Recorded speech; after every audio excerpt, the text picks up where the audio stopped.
वो दुलाराना।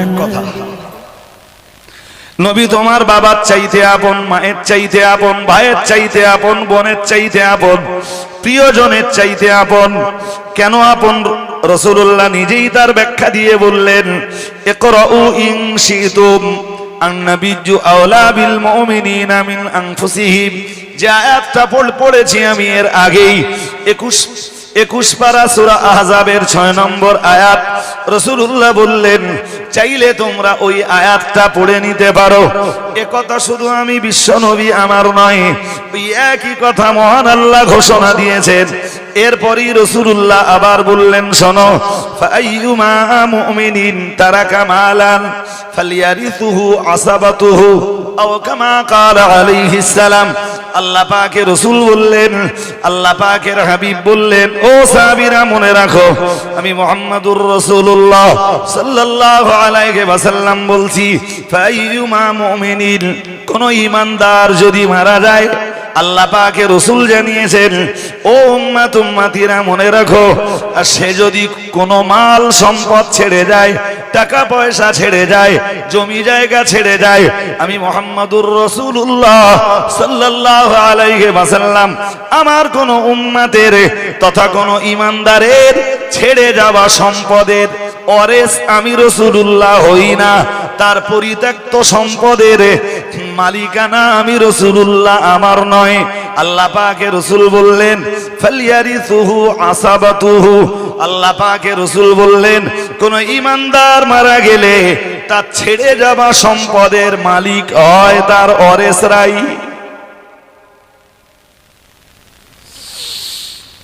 তাতে আমার ভাগ নেই, আমি তার সবচাইতে আপনজন, কিন্তু তার ছেড়ে যাওয়া সম্পদে আমি ভাগ বসাই না। আরে আমি যখন তার সবচাইতে আপনজন, তাহলে হিসাব তো এইটাই যে তার ছেড়ে যাওয়া সম্পদে আমি সবার আগে ভাগ নেব। আরে বাবা, কেউ মরে যাওয়ার পরে তার আপনজনরাই তো তার সম্পদের ভাগ পায়। আমি তার সবচাইতে আপনজন, আমি তার ছেড়ে যাওয়া কোন সম্পদে ভাগ বসাইনি। কিন্তু পরের কথাটা শোনো, পরে রাসূলুল্লাহ আবার বললেন, আল্লাহ পাকের রাসূল বললেন, ফালিয়ারিসুহু আসাবাতুহু মান কানু। আসাবা যারাই রয়েছেন, ওয়ারিস যারাই রয়েছেন, তারাই তার সম্পদের উত্তরাধিকারী হয়। কিন্তু এটাও মনে রাখো, ওয়া ইন তারাকা দাইনান আও দায়াআন ফালিয়াতিনি ফানা মাওলাহু। ও সাহাবীরা মনে রাখো, আমি মুহাম্মাদুর রাসূলুল্লাহ সাল্লাল্লাহু আলাইহি ওয়াসাল্লাম বলছি, কোন ঈমানদার ইন্তেকালের সময় যদি ঋণ রেখে মারা যায়, আও দায়াআন, অথবা যদি সন্তান রেখে মারা যায়, তার ঋণ পরিশোধের মতো যদি কিছু না থাকে, তার সন্তানদের দেখভালের মতো যদি কেউ না থাকে, আমি মুহাম্মাদুর রাসূলুল্লাহ সাল্লাল্লাহু আলাইহি ওয়াসাল্লাম একদিকে তার ঋণ পরিশোধের দায়িত্ব যেমন আমার, আমি আল্লাহ রাসূল আরো ঘোষণা দিচ্ছি, ফালিয়াতিনি, সে যে সন্তানগুলিকে ছেড়ে মারা যায়, আমি আল্লাহ পাকের রাসূল বলছি, সেই সন্তানগুলি যেন আমার দ্বারস্থ হয়, আমার কাছে হাজির হয়। ফানা মাওলাহু, আমি মুহাম্মাদুর রাসূলুল্লাহ সাল্লাল্লাহু আলাইহি ওয়াসাল্লাম বলছি, ওই এতিম অসহায় বাচ্চাগুলিকে দেখভাল করার কেউ নেই, কিন্তু আমি মুহাম্মাদুর রাসূলুল্লাহ সাল্লাল্লাহু আলাইহি ওয়াসাল্লাম আমি তাদের অভিভাবক। একটু মন খুলে বলেন, তাহলে যে বাচ্চার কোনো অভিভাবক নেই তার অভিভাবক কে? আরে জোর বলতেছেন না কেন? কি শুনলেন এতক্ষণ ধরে? ঘুমিয়ে শুনতেছেন? রাসূল বললেন, কোন ঈমানদার যদি সম্পদ ছেড়ে মারা যায়, আমি তার আপনজন হলেও, তার সর্বাপেক্ষা প্রিয়জন হলেও আমি তার সম্পদের কামনা করি না, আমি তার সম্পদ গ্রহণ করি না। ফালিয়ারিসুহু আসাবাতুহু মান কানু, তার ওয়ারিস যারা আছে, আসাবা যারা আছে, রক্ত সম্পর্কের নিকটতম ব্যক্তিবর্গ যারা আছে, তারাই তার সম্পদের মালিক হয়। কিন্তু সে যদি কোনো ঋণ রেখে বিদায় নেয়, অথবা যদি অসহায় সন্তান, এতিম সন্তান, যেগুলো তার ইন্তেকালের পরে পৃথিবীতে থেকে যায়, তার ঋণ পরিশোধের দায়িত্বটা যেমন আমার, তার সন্তানের, তার রেখে যাওয়া এতিম সন্তানগুলির লালন পালনের দায়িত্ব তেমন আমি মুহাম্মাদুর রাসূলুল্লাহ সাল্লাল্লাহু আলাইহি ওয়াসাল্লাম আমার উপরে বর্তায়। আর একটু মন খুলে বলুন,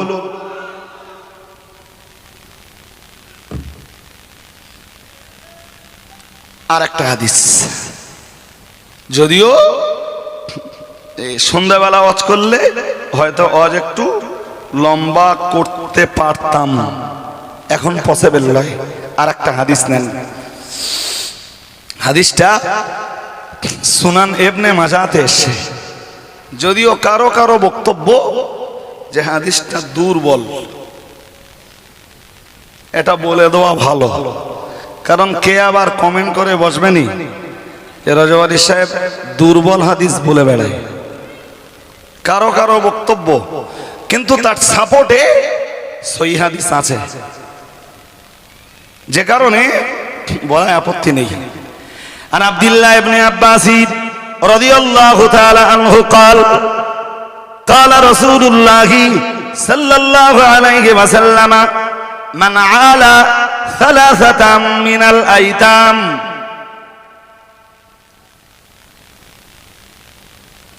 এই পর্যন্ত শুনে না নাকি কি অর্থ এর? রাসূল বলেছেন,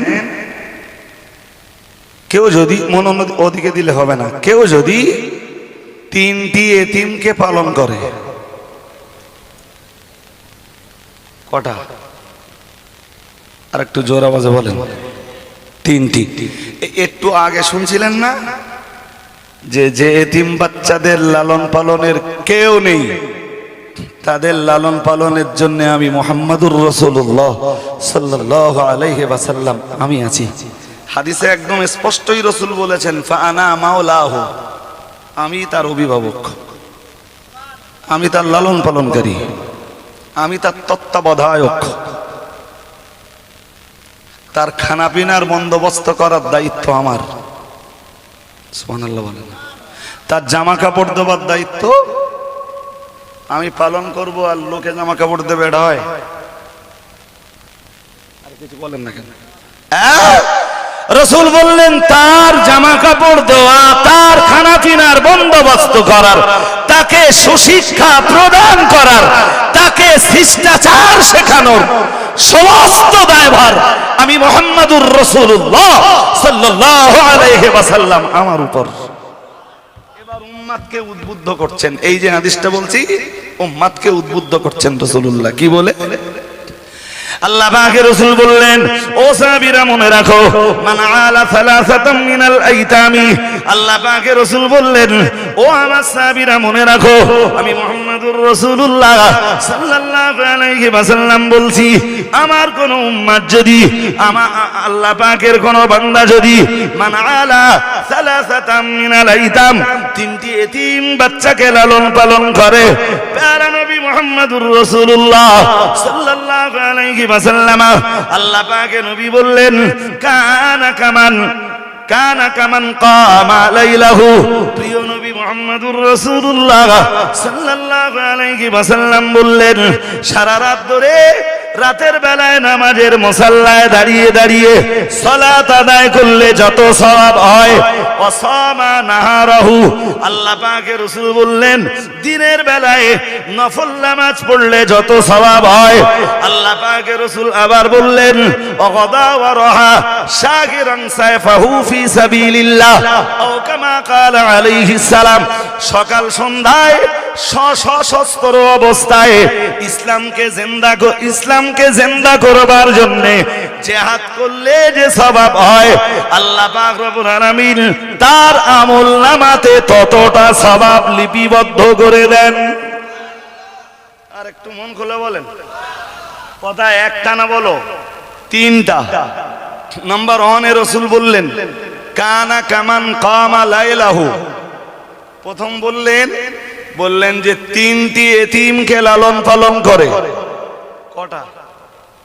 জোর করে বলেন।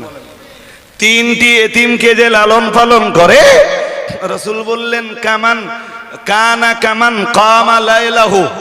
সারা রাত ধরে একটা লোক নফল নামাজ পড়ছে, রাতের কোনো অংশে ঘুমায়নি, ওর যত সওয়াব হয় এতিম লালন পালন করলে আল্লাহ তত সওয়াব দান করেন।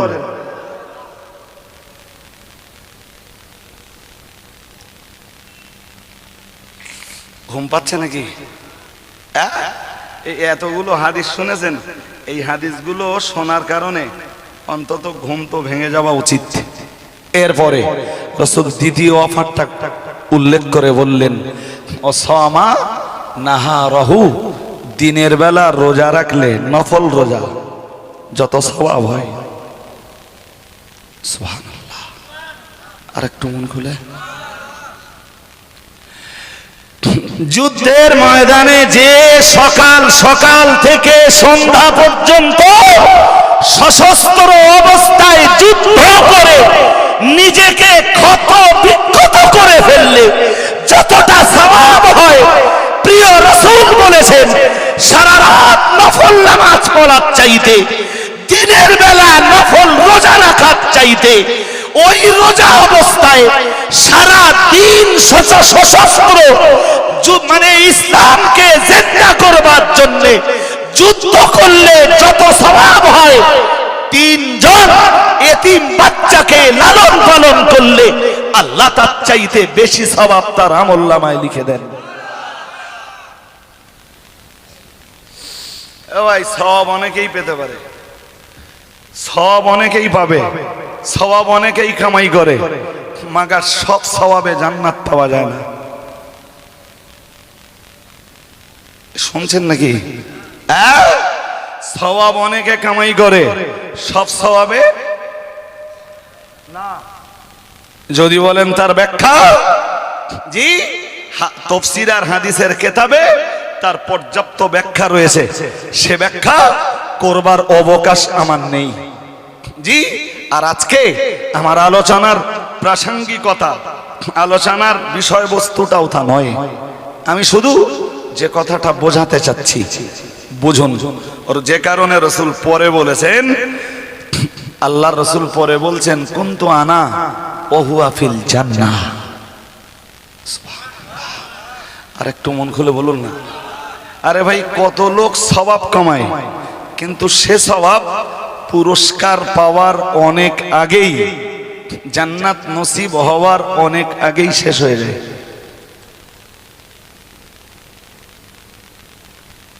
বিভিন্ন কারণে জান্নাত পাবার আগেই সওয়াব শেষ হয়ে যেতে পারে। এটা ইম্পসিবল নয়, পসিবল, সম্ভব। যদি বলেন কেমনে, তাহলে হাদিস শরীফের এক হাদিস আছে, আমি হাদিসটা বলছি না, শুধু ধারণাটা দিচ্ছি। রাসূল একদিন জিজ্ঞেস করলেন তোমাদের ভিতরে সবচেয়ে দরিদ্র কে জানো? রাসূল জিজ্ঞেস করলেন আতাদরুনা মানিল মুফলিস, কে সবচাইতে দরিদ্র জানো? তো সাহাবারা এক একজন এক এক উত্তর দিলেন। রাসূল শেষবেলা বললেন যে প্রচুর নেকি নিয়ে উঠবে, কিন্তু লোকের দিতে দিতে কিচ্ছু থাকবে না, উল্টে লোকের গোনার বোঝা নিজের ঘাড়ে চাপবে, আর ওই গোনানে জাহান্নামে যাবে। রাসূল বললেন ওই সবচেয়ে গরিব। তাহলে এবার বলুন আমারে উল্টো করে, নেকি হলেই কি জান্নাত পাওয়া যায়? কিন্তু এখানে রাসূল কি বলছেন?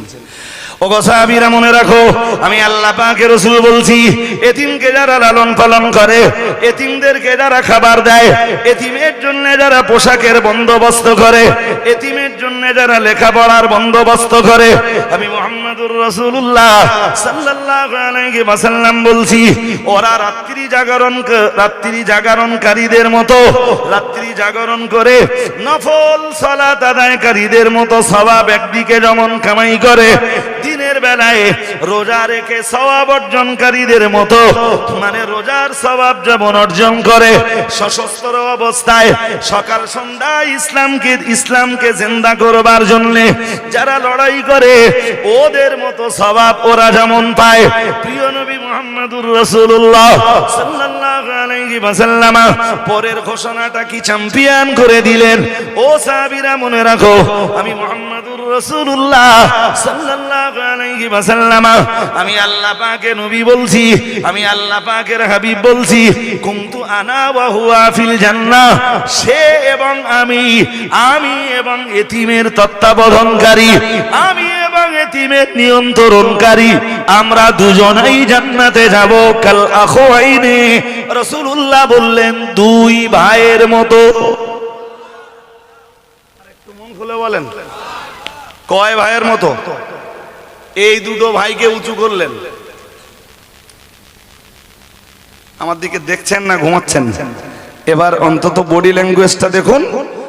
এই দুটো ভাইকে উঁচু করে বললেন, এই দুটো ভাইকে যেমন পাশাপাশি দেখছো, এখানে ভাই মিন্স দুই আঙ্গুল, এই দুটি আঙ্গুলকে যেমন পাশাপাশি দেখছো, এরা যেমন পাশাপাশি আছে, আমি মুহাম্মদুর রাসূলুল্লাহ সাল্লাল্লাহু আলাইহি ওয়াসাল্লাম আমি এবং এতিমের তত্ত্বাবধানকারী, এতিমের নিয়ন্ত্রণকারী, এতিমের জন্য খাবারের বন্দোবস্তকারী, এতিমের জন্য পোশাকের বন্দোবস্তকারী, ঠিক ওই রকম পাশাপাশি জান্নাতে যাব। আরেকটু মন খুলে বলবেন না? তাহলে এতে নেকিও হয়, সর্বশেষ জান্নাতও যাওয়া যায়। আমি আজ লম্বা করব না, বলো গোড়ায় আমি আয়াত পড়ে বলেছিলাম, আপনাদের ভালোই মনে রয়েছে। মহান আল্লাহ জানিয়েছেন, ওয়াইদা বুশিরা আহাদুহুম বিল উনসা যাল্লা ওয়াজহুহু মুসওয়াদ্দা ওয়া হুয়া কাযীম। মহান আল্লাহ পাক রব্বুল আলামিন তার রাসূলকে ওই জমানায় পাঠালেন।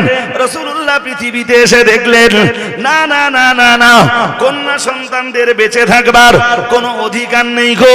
ও বাবাজিরা ভাইরা, বরং কারোর কাছে যদি কন্যা সন্তানের ভূমিষ্ঠ হওয়ার খবর দেওয়া হয়, চেহারাটা তার কালো হয়ে যায়। প্রিয় নবী মুহাম্মদুর রাসূলুল্লাহ সাল্লাল্লাহু আলাইহি ওয়াসাল্লাম তাই মক্কার মাটিতে দাঁড়িয়ে আরো দেখলেন জীবন্ত অবস্থায় ওদেরকে কবরের ভিতরে দাফন করে দেওয়া হয়। ওরা কন্যা সন্তানের জন্ম নেওয়াকে অপমানজনক বলে মনে করত, কন্যা সন্তানের ভূমিষ্ঠ হওয়াটাকে নিজেদের জন্য ওরা অসম্মানের মনে করত। যে কারণেই দারিদ্রতার কারণে হোক কিংবা অন্য কোনো কারণে হোক, ওরা ওদের কন্যা সন্তানকে জীবন্ত কবর দিত। তদানীন্তন আরবেও হয়তো সংখ্যায় কম, তবুও কিছু শিক্ষিত মানুষ পাওয়া যেত। ও না না না না না, কারোর মনের ভিতরে কখনো দয়া হয়নি, কারোর মনের ভিতরে কখনো মায়া হয়নি। প্যারা নবী মুহাম্মদুর রাসূলুল্লাহ সাল্লাল্লাহু আলাইহি ওয়াসাল্লামের মনের ভিতরে দয়া মায়া ভালোবাসার উদ্রেক হলো। এই জীবন্ত মেয়েগুলি কেন কবরের ভিতরে দাফন করে দেওয়া হয়? কি অপরাধ এদের? এরা কি অন্যায় করেছে? ও বাবাজিরা ভাইরা, প্রসঙ্গত আমায় বলতে হয়, আল্লাহ পাকের কোরআনে সূরা নাজমের ভিতরে মহান আল্লাহ জানিয়েছেন, আলাকুমুজ যাকারু ওয়া লাহুল উনসা তিলকা ইযান কিসমাতুম দিজা। মহান আল্লাহ জানিয়েছেন, আলাকুমুজ যাকারু ওয়া লাহুল উনসা, নিজেদের জন্য কন্যা সন্তানকে যারা সহ্য করতে পারত না, ওরাই আবার আল্লাহর জন্য কন্যা সন্তান নির্ধারণ করত। আল্লাহ পাকের কোরআনের বহু আয়াত তার বিবরণ দিয়েছে।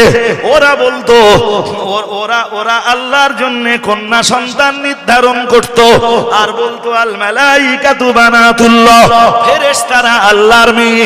নিজেদের জন্য কন্যা সন্তান ভূমিষ্ঠ হলে সহ্য করতে পারত না, কিন্তু আল্লাহর জন্য ওরা কন্যা নির্ধারণ করত। মহান আল্লাহ তাই বললেন আলাকুমুজ যাকার, ওরা ভেবে সেটা কি পুত্র সন্তানগুলো ওদের। আল্লাহ পাক রব্বুল আলামিন জানিয়েছেন আলাকুমুজ যাকারু ওয়া লাহুল উনসা, আর কন্যা সন্তান যেগুলো ওগুলো আমি আল্লাহ আমার।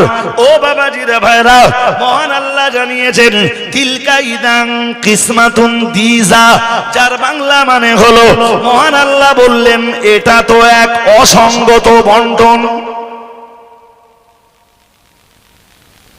কন্যা যদি আমার হবে তাহলে পুত্র সন্তানগুলো আমাদের হবে, আমার হবে। কিন্তু মেয়েগুলোর বেলায় বলে আল্লাহর, আর পুত্র সন্তানগুলোর ব্যাপারে ওরা বলে ওদের। হাজিরিনে মাজলিস মনে রাখুন, বললে শুধু সময় যাবে। আমি লম্বা করব না বক্তৃতা, শুধু আপনাদের মাঝে এতটুকুই বোঝাতে চাইছি, প্যারা নবী মুহাম্মদুর রাসূলুল্লাহ সাল্লাল্লাহু আলাইহি ওয়াসাল্লামের মনের ভিতরে খুব দয়া মায়ার উদ্রেক হতো।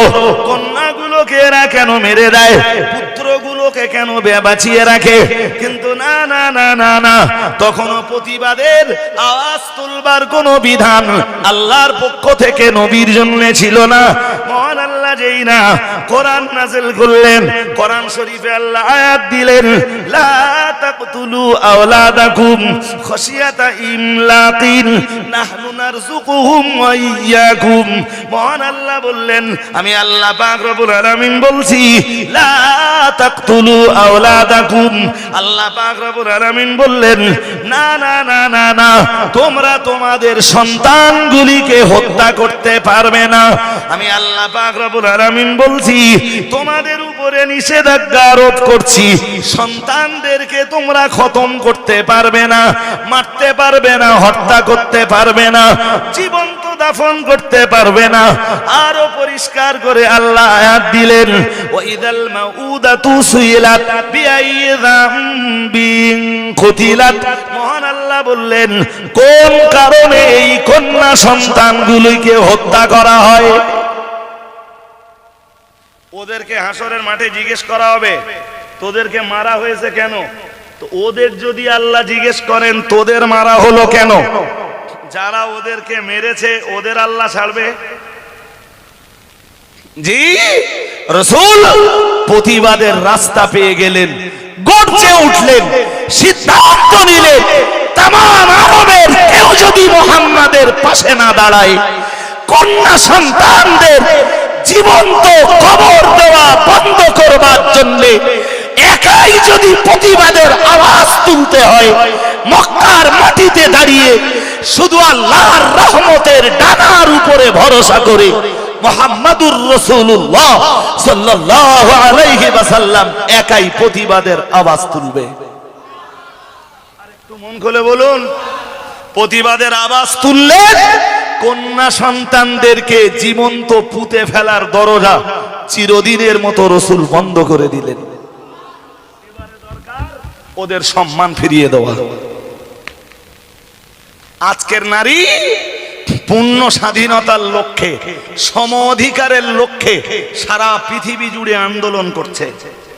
এরা জানি না ইসলাম এদের কি দিয়েছে, এরা জানি না কোরআন এদের কি দিয়েছে, এরা জানি না বিশ্বের দরবারে দাঁড়িয়ে হযরত মুহাম্মদ সাল্লাল্লাহু আলাইহি ওয়াসাল্লাম এদের জন্য কতটা অধিকার বুঝে দিয়েছেন।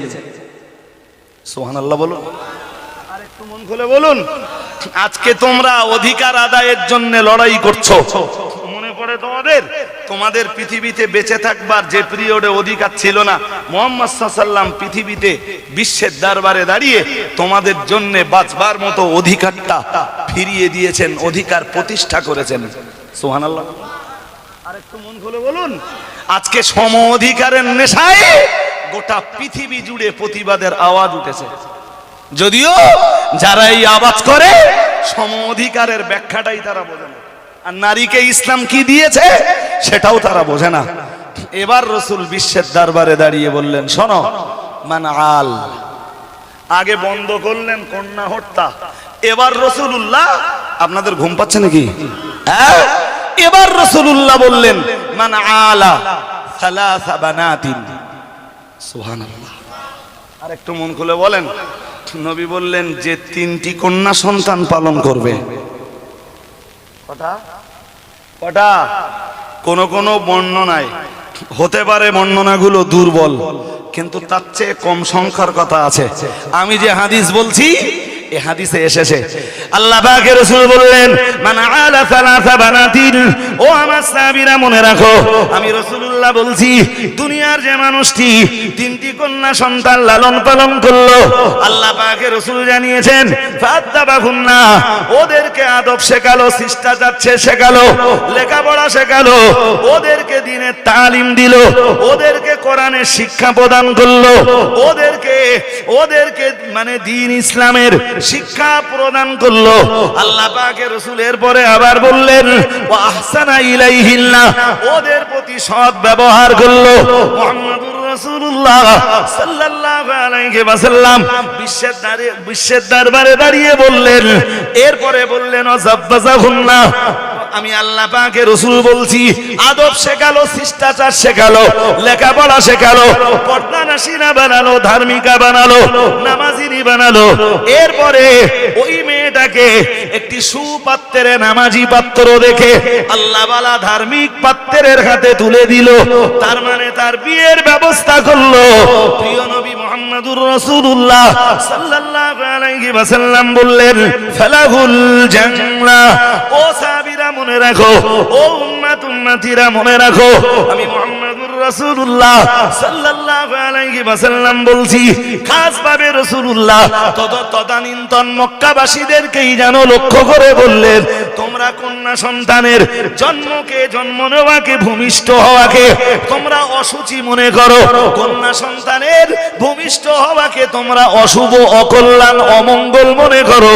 আর আমি রাসূলুল্লাহ বলছি 3টি কন্যা সন্তানকে ঠিকঠাক লালন পালন করতে পারলে, 3টি কন্যা সন্তানকে লেখাপড়া শেখাতে পারলে, শিক্ষা দিতে পারলে, দীক্ষা দিতে পারলে, ইসলামের উপরে প্রতিষ্ঠা করতে পারলে, আমি আল্লাহ পাকের রাসূল বলছি যোগ্য পাত্র দেখে তাদের জন্য বিয়ের ব্যবস্থা করে দিতে পারলে, আমি বিশ্ব নবী তোমাদের জন্য ঘোষণা দিচ্ছি ফালাহুল জান্নাহ। আল্লাহ পাক রব্বুল আলামিন তোমাদের জন্য তথা তার জন্য জান্নাত নির্ধারণ করে দিবেন। অধিকার নষ্ট হয়েছে না প্রতিষ্ঠিত হয়েছে? জি, ওই নারীকে রাসূলুল্লাহ একদিকে কন্যা হিসাবে যেমন মর্যাদা দিলেন, বোন হিসাবে তেমন মর্যাদা দিলেন। অন্য হাদিসে, এই হাদিসে তো এসেছে যে ব্যক্তি 3টি কন্যা সন্তানকে লালন পালন করলো, অন্য হাদিসের বয়ানে এসেছে আল্লাহ পাকের রাসূল জানিয়েছেন, আল্লাহ পাকের হাবিব জানিয়েছেন যে ব্যক্তি তার 3টি বোনকে লালন পালন করলো, তাদেরকে শিক্ষা দীক্ষা দিল, আদর দিল, শিষ্টাচার দিল, নিয়ম নীতি শেখালো, ইসলামের উপরে প্রতিষ্ঠা করলো, তাদের প্রতি সুব্যবহার করলো, সৎ আচরণ করলো, আল্লাহ পাকের রাসূল বললেন এরপরে তাদের জন্য বিয়ের বন্দোবস্ত করলো। আমি মুহাম্মদুর রাসূলুল্লাহ সাল্লাল্লাহু আলাইহি ওয়াসাল্লাম বলছি ফালাহুল জান্নাহ আও কামা ক্বালা আলাইহিস সালাম। প্যারা নবী রাসূলুল্লাহ জানিয়েছেন আল্লাহ পাক রব্বুল আলামিন তাকেও তার দয়ার জান্নাতের ভিতরে জায়গা করে দিবেন। আমি আজকের মজলিসে বসে আর বাড়াবো না, বাড়াতেও চাইছি না। একরকম মনে করুন আজ আমি মানে ওয়াজের শেষ লগ্নে এসে পৌঁছেছি।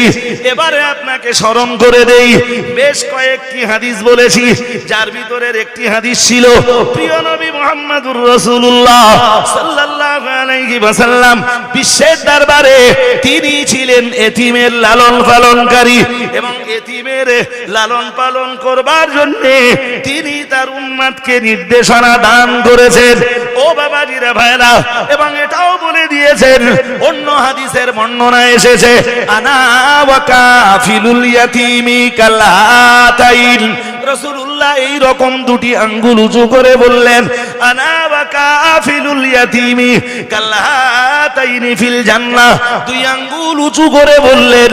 ও সাহাবীরা মনে রাখো, আমি মুহাম্মদুর রাসূলুল্লাহ সাল্লাল্লাহু আলাইহি ওয়াসাল্লাম বলছি, আমি এবং এতিমের তত্ত্বাবধানকারী আমরা জান্নাতের ভিতরে এই দুইটা আঙ্গুল যেমন পাশাপাশি আছে, আমি এবং এতিমের তত্ত্বাবধানকারী আল্লাহর জান্নাতে ঠিক এই রকম অবস্থায় থাকবো।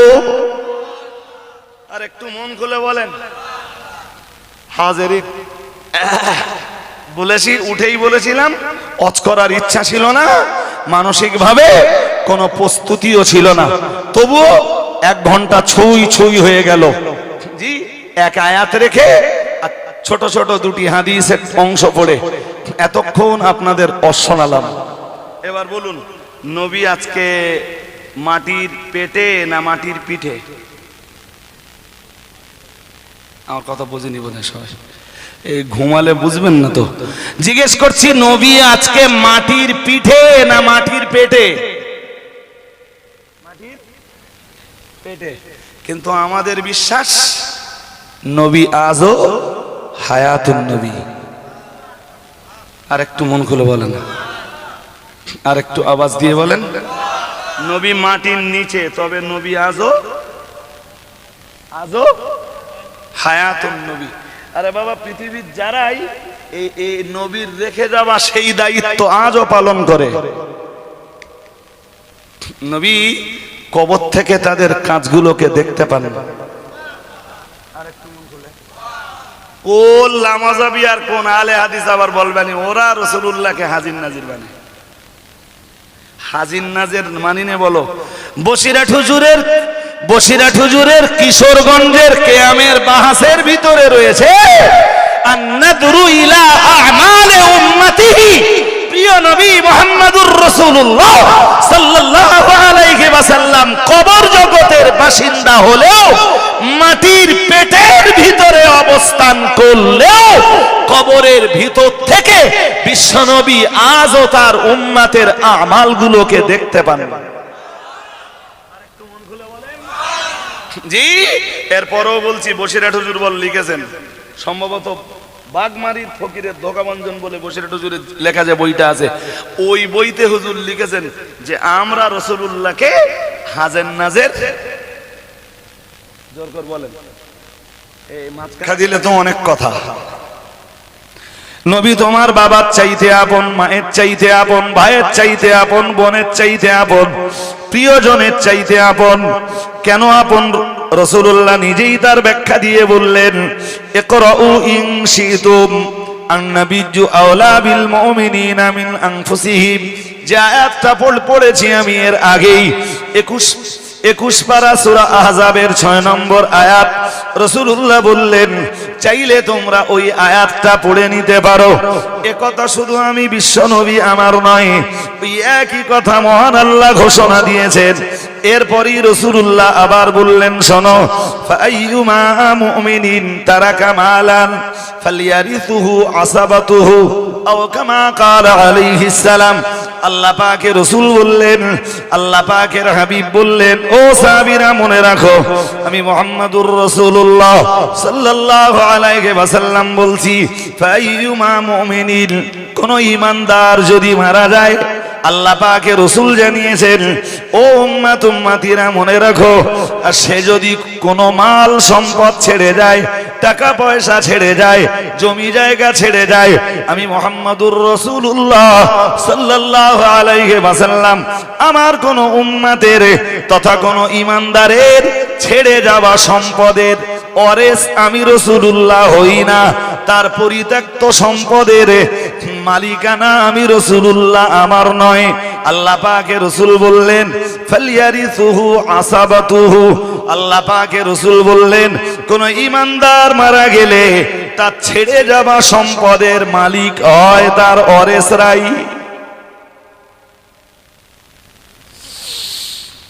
তাতে আমার ভাগ নেই, আমি তার সবচাইতে আপনজন, কিন্তু তার ছেড়ে যাওয়া সম্পদে আমি ভাগ বসাই না। আরে আমি যখন তার সবচাইতে আপনজন, তাহলে হিসাব তো এইটাই যে তার ছেড়ে যাওয়া সম্পদে আমি সবার আগে ভাগ নেব। আরে বাবা, কেউ মরে যাওয়ার পরে তার আপনজনরাই তো তার সম্পদের ভাগ পায়। আমি তার সবচাইতে আপনজন, আমি তার ছেড়ে যাওয়া কোনো সম্পদে ভাগ বসাইনি। কিন্তু পরের কথাটা শোনো, পরে রাসূলুল্লাহ আবার বললেন, আল্লাহ পাকের রাসূল বললেন, ফালিয়াদিতুহু আসাবাতুহু মান কানু, আসাবা যারাই রয়েছেন, অরের যারাই রয়েছেন, তারাই তার সম্পদের উত্তরাধিকারী হয়। কিন্তু এটাও মনে রাখো, ওয়া ইন তারাকা দাইনান আও দায়াআন ফালিয়াতিনি ফানা মাওলাহু। ও সাহাবীরা মনে রাখো, আমি মুহাম্মদুর রাসূলুল্লাহ সাল্লাল্লাহু আলাইহি ওয়াসাল্লাম বলছি, কোন ঈমানদার ইন্তেকালের সময় যদি ঋণ রেখে মারা যায়, আও দয়াআন, অথবা যদি সন্তান রেখে মারা যায়, তার ঋণ পরিশোধের মতো যদি কিছু না থাকে, তার সন্তানদের দেখভালের মতো যদি কেউ না থাকে, আমি মুহাম্মদুর রাসূলুল্লাহ সাল্লাল্লাহু আলাইহি ওয়াসাল্লাম একদিকে তার ঋণ পরিশোধের দায়িত্ব যেমন আমার, আমি আল্লাহ রাসূল আরো ঘোষণা দিচ্ছি, ফালিয়াতিনি, সে যে সন্তানগুলিকে ছেড়ে মারা যায়, আমি আল্লাহ পাকের রাসূল বলছি, সেই সন্তানগুলি যেন আমার দ্বারস্থ হয়, আমার কাছে হাজির হয়। ফানা মাওলাহু, আমি মুহাম্মদুর রাসূলুল্লাহ সাল্লাল্লাহু আলাইহি ওয়াসাল্লাম বলছি, ওই এতিম অসহায় বাচ্চাগুলিকে দেখভাল করার কেউ নেই, কিন্তু আমি মুহাম্মদুর রাসূলুল্লাহ সাল্লাল্লাহু আলাইহি ওয়াসাল্লাম, আমি তাদের অভিভাবক। একটু মন খুলে বলেন, তাহলে যে বাচ্চার কোনো অভিভাবক নেই, তার অভিভাবক কে? জোর বলতেছেন না কেন? কি শুনলেন এতক্ষণ ধরে? ঘুমিয়ে শুনতেছেন? রাসূল বললেন, কোন ঈমানদার যদি সম্পদ ছেড়ে মারা যায়, আমি তার আপনজন হলেও, তার সর্বাপেক্ষা প্রিয়জন হলেও, আমি তার সম্পদের কামনা করি না, আমি তার সম্পদ গ্রহণ করি না। ফালিয়ারিসুহু আসাবাতুহু মান কানু, তার ওয়ারিস যারা আছে, আসাবা যারা আছে, রক্ত সম্পর্কের নিকটতম ব্যক্তিবর্গ যারা আছে, তারাই তার সম্পদের মালিক হয়। কিন্তু সে যদি কোনো ঋণ রেখে বিদায় নেয়, অথবা যদি অসহায় সন্তান, এতিম সন্তান, যেগুলো তার ইন্তেকালের পরে পৃথিবীতে থেকে যায়, তার ঋণ পরিশোধের দায়িত্বটা যেমন আমার, তার সন্তানের, তার রেখে যাওয়া এতিম সন্তানগুলির লালন পালনের দায়িত্ব তেমন আমি মুহাম্মদুর রাসূলুল্লাহ সাল্লাল্লাহু আলাইহি ওয়াসাল্লাম আমার উপরে বর্তায়। আর একটু মন খুলে বলুন,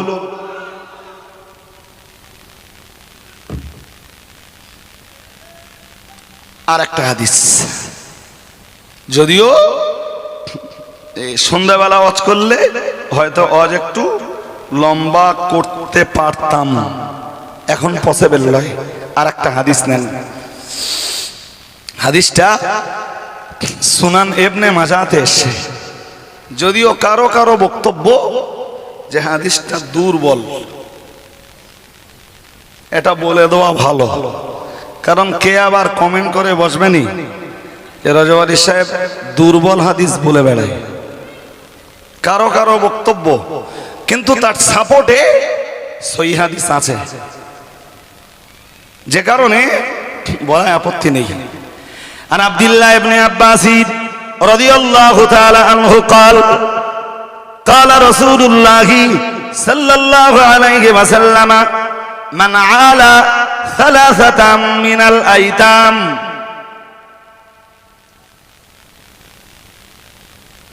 এই পর্যন্ত শুনে না নাকি কি অর্থ এর? রাসূল বলেছেন,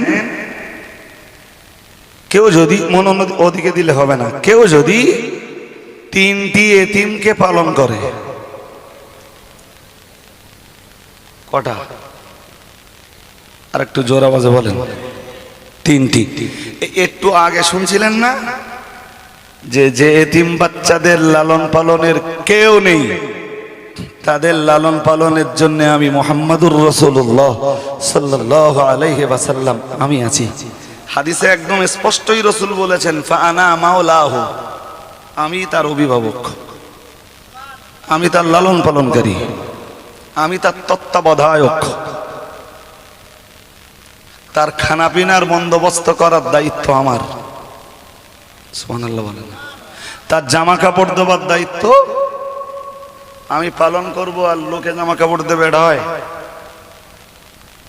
আর কিছু বলেন না কেন?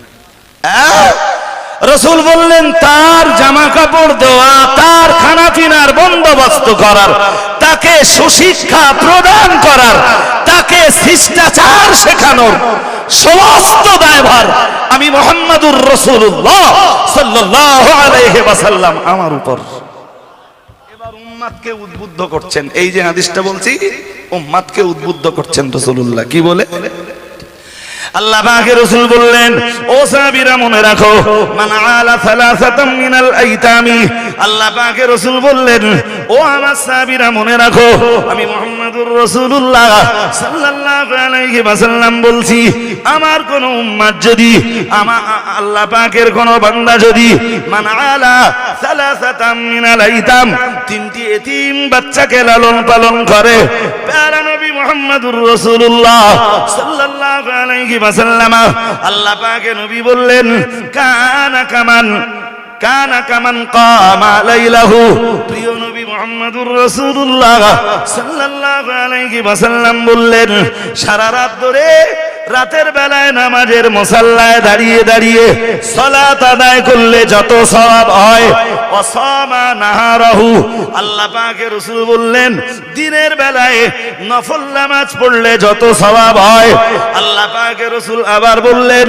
ওয়াগদা ওয়া রাহা শাকিরান সাইফাহু ফি সাবিলিল্লাহ, ও কামা ক্বালা আলাইহিস সালাম, সকাল সন্ধ্যায় সশস্ত্র অবস্থায় ইসলামকে জিন্দা করবার জন্য জিহাদ করলে যে সওয়াব হয়, আল্লাহ পাক রব্বুল আলামিন তার আমলনামাতে ততটা সওয়াব লিপিবদ্ধ করে দেন।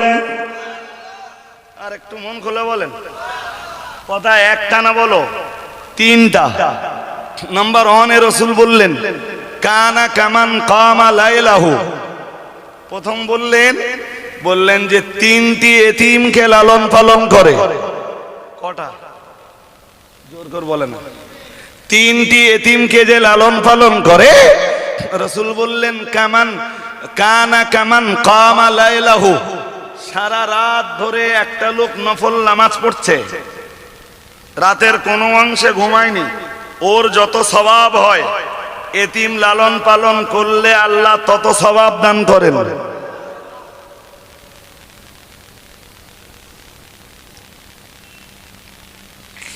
ঘুম পাচ্ছে নাকি?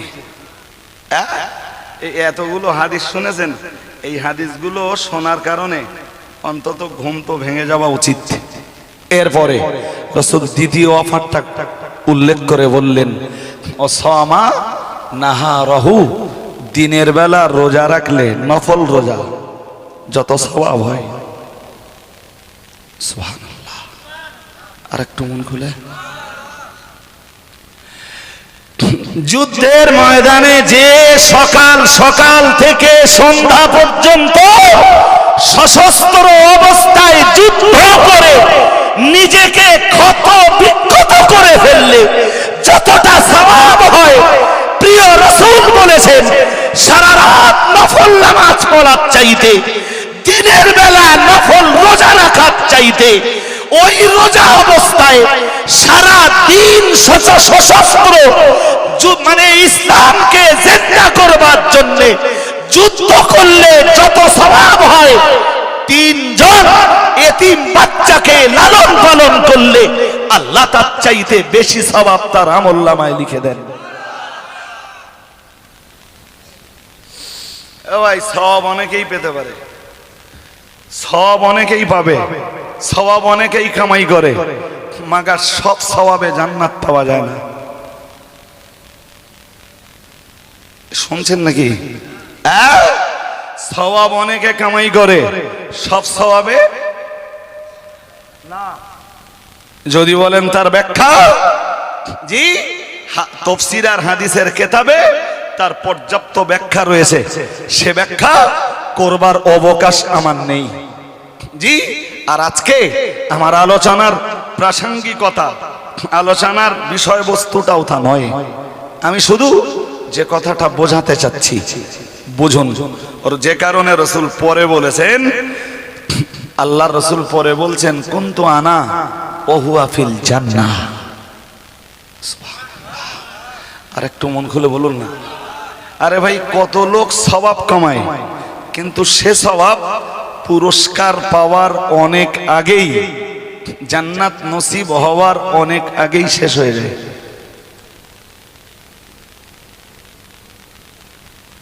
বিভিন্ন কারণে জান্নাত পাবার আগেই সওয়াব শেষ হয়ে যেতে পারে।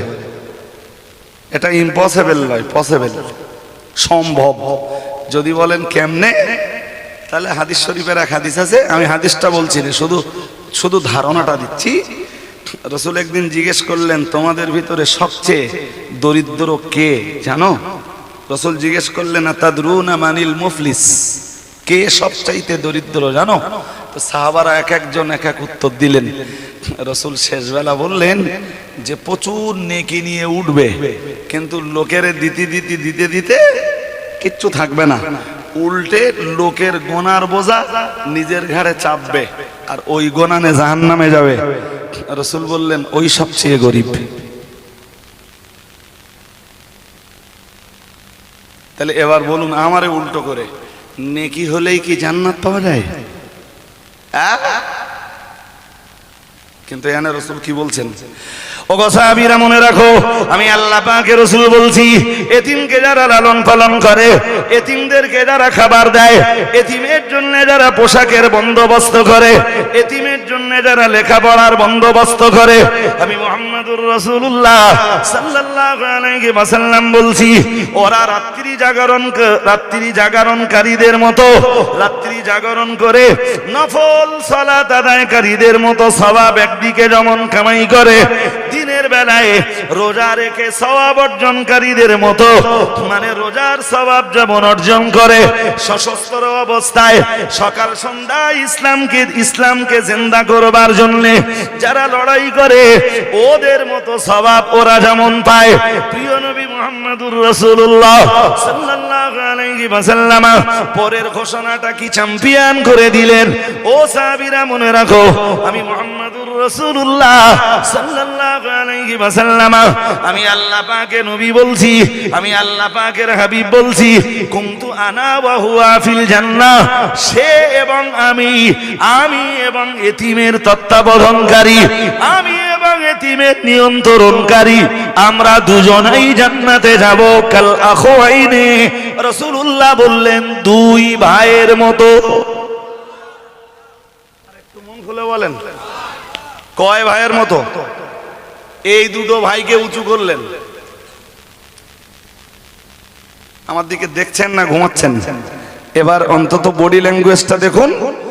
এই দুটো ভাইকে উঁচু করে বললেন, এই দুটো ভাইকে যেমন পাশাপাশি দেখছো, এখানে ভাই মিন্স দুই আঙ্গুল, এই দুটি আঙ্গুলকে যেমন পাশাপাশি দেখছো, এরা যেমন পাশাপাশি আছে, আমি মুহাম্মদুর রাসূলুল্লাহ সাল্লাল্লাহু আলাইহি ওয়াসাল্লাম, আমি এবং এতিমের তত্ত্বাবধানকারী, এতিমের নিয়ন্ত্রণকারী, এতিমের জন্য খাবারের বন্দোবস্তকারী, এতিমের জন্য পোশাকের বন্দোবস্তকারী, ঠিক ওই রকম পাশাপাশি জান্নাতে যাব। আরেকটু মন খুলে বলবেন না?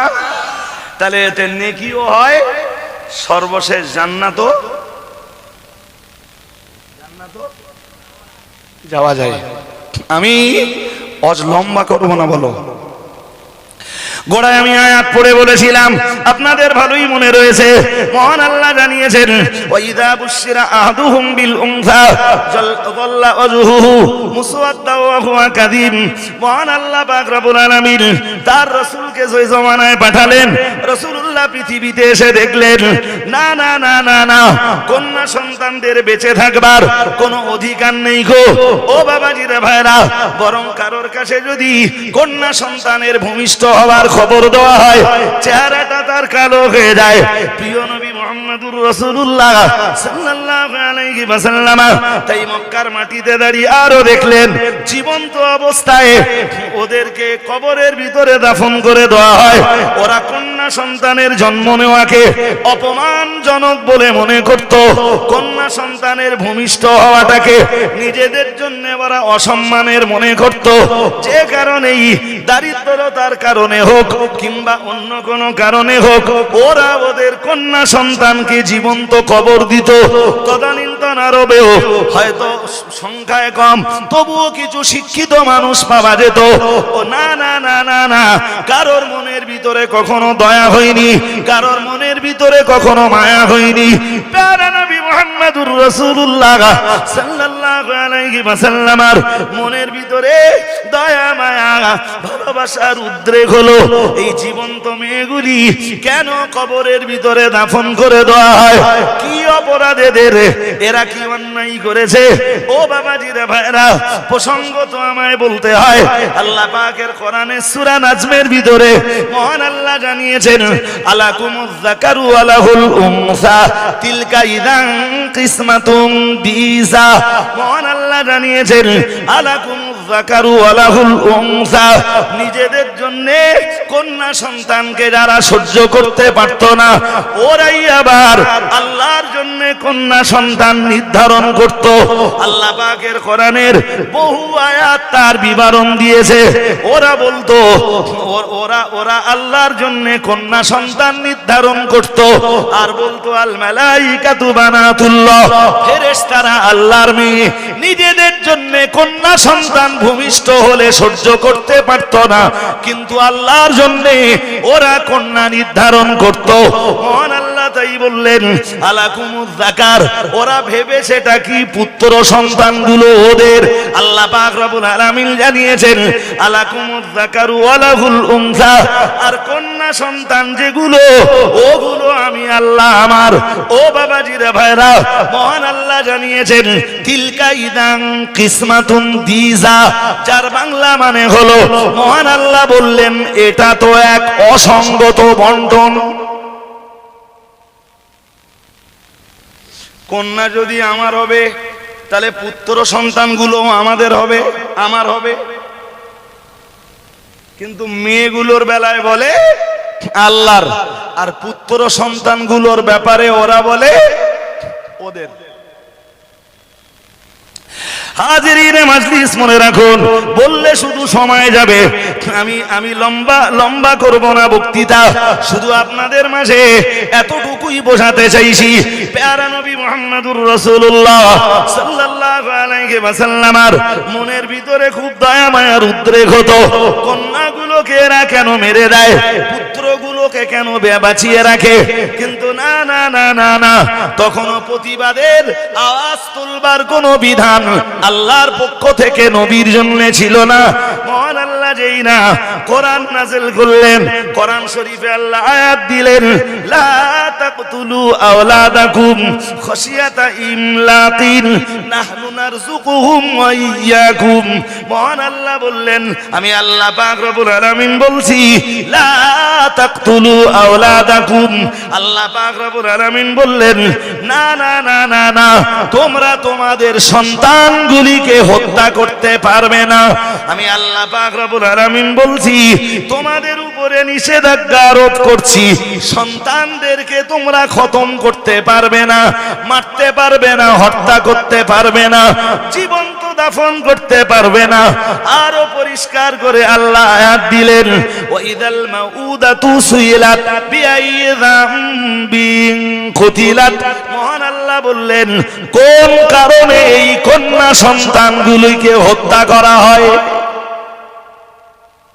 ওদেরকে হাসরের মাঠে জিজ্ঞেস করা হবে, তোদেরকে মারা হয়েছে কেন? তো ওদের যদি আল্লাহ জিজ্ঞেস করেন তোদের মারা হলো কেন, যারা ওদেরকে মেরেছে ওদের আল্লাহ ছাড়বে? জি, রাসূল প্রতিবাদের রাস্তা পেয়ে গেলেন, গর্জে উঠলেন, সিদ্ধান্ত নিলেন, তামাম আরবের কেউ যদি মুহাম্মাদের পাশে না দাঁড়ায়, কন্যা সন্তানদের জীবন্ত কবর দেওয়া বন্ধ করবার জন্য একাই যদি প্রতিবাদের আওয়াজ তুলতে হয়, মক্কার মাটিতে দাঁড়িয়ে শুধু আল্লাহর রহমতের ডানার উপরে ভরসা করে মুহাম্মাদুর রাসূলুল্লাহ সাল্লাল্লাহু আলাইহি ওয়াসাল্লাম একাই প্রতিবাদের আওয়াজ তুলবে।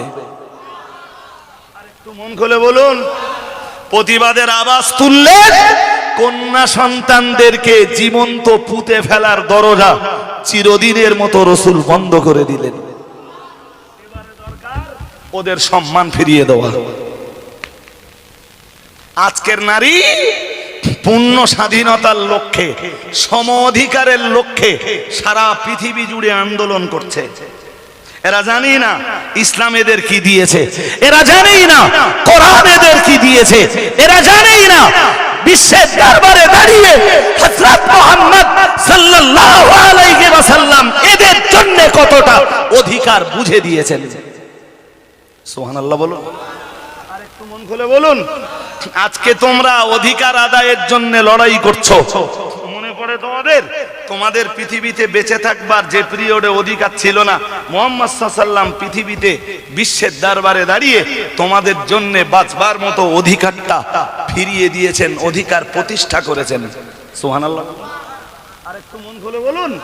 আজকে সম অধিকারের নেশায় গোটা পৃথিবী জুড়ে প্রতিবাদের আওয়াজ উঠেছে, যদিও যারা এই আওয়াজ করে সম অধিকারের ব্যাখ্যাটাই তারা বোঝে না, আর নারীকে ইসলাম কি দিয়েছে সেটাও তারা বোঝে না। এবার রাসূল বিশ্বের দরবারে দাঁড়িয়ে বললেন, শোনো, মান আল, আগে বন্ধ করলেন কন্যা হত্যা, এবার রাসূলুল্লাহ, আপনাদের ঘুম পাচ্ছে নাকি? এবার রাসূলুল্লাহ বললেন, মান আলা সালাসা বানাতিন। সুবহানাল্লাহ, আরেকটু মন খুলে বলেন।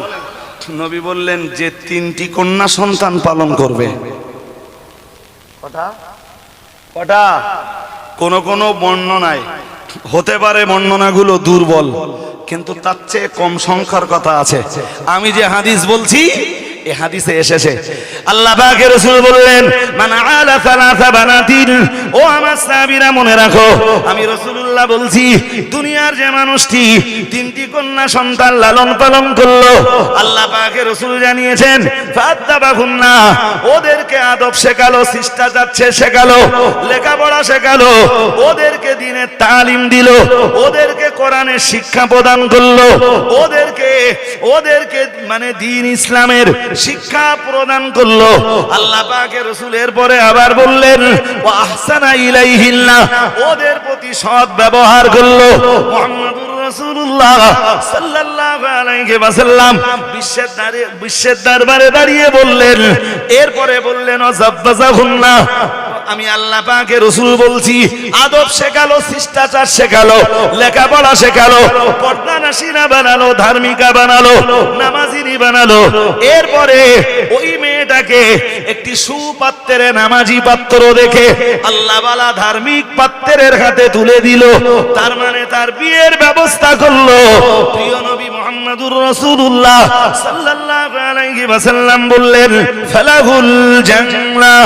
ও সাহাবীরা মনে রাখো, ও উম্মতিরা মনে রাখো, আমি মুহাম্মদুর রাসূলুল্লাহ সাল্লাল্লাহু আলাইহি ওয়াসাল্লাম বলছি, খাস ভাবে রাসূলুল্লাহ তদানীন্তন মক্কাবাসীদেরকেই যেন লক্ষ্য করে বললেন, তোমরা কন্যা সন্তানের জন্ম নেওয়াকে, ভূমিষ্ঠ হওয়াকে তোমরা অসুচি মনে করো, কন্যা সন্তানের ভূমিষ্ঠ হওয়াকে তোমরা অশুভ, অকল্যাণ, অমঙ্গল মনে করো।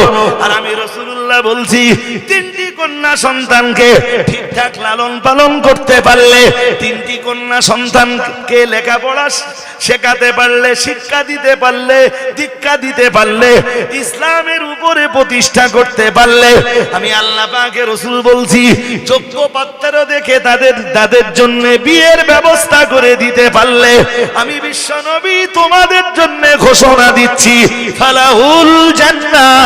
আল্লাহ পাক রব্বুল আলামিন তোমাদের জন্য তথা তার জন্য জান্নাত নির্ধারণ করে দিবেন। অধিকার নষ্ট হয়েছে না প্রতিষ্ঠিত হয়েছে? জি, ওই নারীকে রাসূলুল্লাহ একদিকে কন্যা হিসাবে যেমন মর্যাদা দিলেন, বোন হিসাবে তেমন মর্যাদা দিলেন। অন্য হাদিসে, এই হাদিসে তো এসেছে যে ব্যক্তি 3টি কন্যা সন্তানকে লালন পালন করলো, অন্য হাদিসের বয়ানে এসেছে আল্লাহ পাকের রাসূল জানিয়েছেন, আল্লাহ পাকের হাবিব জানিয়েছেন যে ব্যক্তি তার 3টি বোনকে লালন পালন করলো, তাদেরকে শিক্ষা দীক্ষা দিল, আদর দিল, শিষ্টাচার দিল, নিয়ম নীতি শেখালো, ইসলামের উপরে প্রতিষ্ঠা করলো, তাদের প্রতি সুব্যবহার করলো, সদ আচরণ করলো, আল্লাহ পাকের রাসূল বললেন এরপরে তাদের জন্য বিয়ের বন্দোবস্ত করলো। আমি মুহাম্মাদুর রাসূলুল্লাহ সাল্লাল্লাহু আলাইহি ওয়াসাল্লাম বলছি ফালাহুল জান্নাহ আও কামা ক্বালা আলাইহিস সালাম। প্যারা নবী রাসূলুল্লাহ জানিয়েছেন আল্লাহ পাক রব্বুল আলামিন তাকেও তার দয়ার জান্নাতের ভিতরে জায়গা করে দিবেন।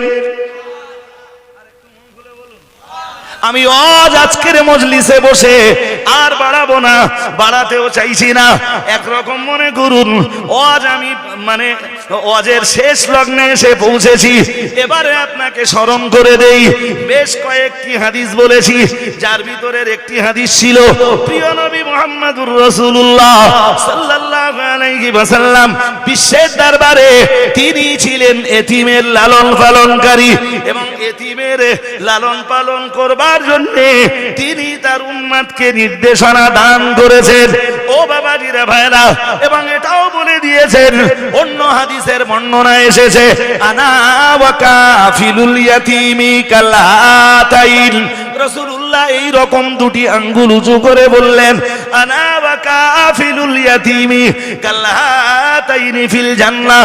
2 আঙ্গুল উঁচু করে বললেন ও সাহাবীরা মনে রাখো, আমি মুহাম্মাদুর রাসূলুল্লাহ সাল্লাল্লাহু আলাইহি ওয়াসাল্লাম বলছি আমি এবং এতিমের তত্ত্বাবধানকারী আমরা জান্নাতের ভিতরে এই 2টা আঙ্গুল যেমন পাশাপাশি আছে, আমি এবং এতিমের তত্ত্বাবধানকারী আল্লাহর জান্নাতে ঠিক এই রকম অবস্থায় থাকবো।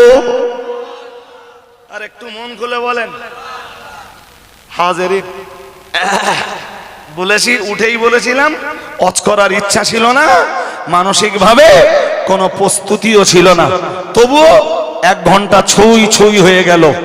জি, এক আয়াত রেখে ছোট ছোট 2টি হাদিসের অংশ পড়ে এতক্ষণ আপনাদের শোনালাম।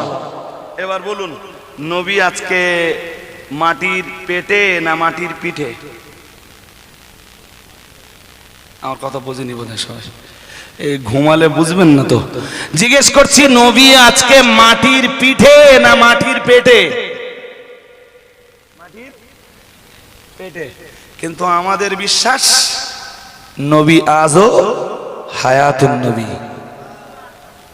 আর একটু মন খুলে বলেন, আর একটু আওয়াজ দিয়ে বলেন, নবী মাটির নিচে, তবে নবী আজও হায়াতুন নবী। আরে বাবা, পৃথিবীর যারাই এই নবীর রেখে যাওয়া সেই দায়িত্ব আজও পালন করে, নবী কবর থেকে তাদের কাজগুলোকে দেখতে পান।